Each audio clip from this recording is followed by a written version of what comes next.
Lu tahu nggak ada ulama sekaligus pemimpin dari keturunan Rasulullah sebagai keturunan ke-38 yang berani memimpin sebuah bangsa melawan dominasi selama 37 tahun?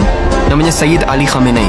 Saat ini Teheran sedang berduka, kita akan bahas perjalanan hidupnya yang luar biasa. Ali Khamenei lahir tahun 1939 di Mashhad, sebuah kota suci di Iran. Dia bukan anak pejabat.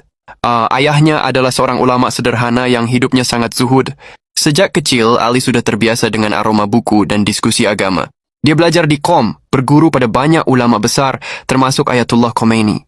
Di sanalah, benih-benih revolusi mulai tumbuh di kepalanya. Dia bukan cuma belajar ibadah. Gelar Sayyid di depan namanya bukan sekadar gelar biasa. Sayyid Ali Khamenei adalah keturunan Nabi Muhammad melalui jalur Imam Ali bin Abi Thalib dan Fatimah Az-Zahra. Silsilahnya bersambung melalui cucu Rasulullah Imam Husain hingga ke Imam Ali Al-Asghar yang dikenal sebagai Sultan Ali bin Muhammad Baqir. Inilah alasan kenapa beliau selalu memakai sorban hitam, sebuah simbol kehormatan dalam tradisi Islam yang hanya boleh dikenakan oleh para keturunan langsung sang Nabi. Di era 60-an sampai 70-an, Iran di bawah kendali Syah yang didukung Barat. Khamenei muda adalah aktivis yang sangat vokal. Akibatnya, dia ditangkap berkali-kali oleh aparat setempat. Tapi saat menjalani hukumannya justru jadi madrasah buat dia. Di dalam sel, dia justru menghafal Al-Quran dan menulis banyak pemikiran tentang kemandirian Islam. Tahun 1979 revolusi pecah, dan Khamenei jadi salah satu pilar utama negara baru itu. Tahun 1981. Sebuah kejadian terjadi saat dia sedang berpidato di masjid. Khamenei selamat, tapi dia harus kehilangan fungsi tangan kanannya selamanya. Inilah alasan kenapa di setiap videonya, dia selalu menggunakan tangan kiri atau menyembunyikan tangan kanannya di balik jubah. Bagi rakyatnya, tangan itu adalah simbol kesetiaan yang tak terbeli. Pas Ayatullah Khomeini wafat tahun 1989, dunia ngira Iran bakal dalam kondisi buruk.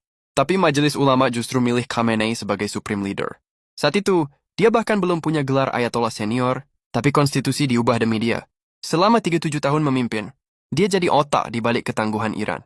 Menghadapi sanksi ekonomi paling berat di dunia, dia berhasil bikin negaranya mandiri di bidang sains dan militer. Tapi di balik sosoknya sebagai panglima, ada sisi lembut yang jarang diketahui. Khamenei adalah pencinta puisi dan sastra klasik. Dia fasih berbahasa Arab dan sering menghabiskan malam untuk berdiskusi dengan para penyair. Gaya hidupnya pun jauh dari mewah.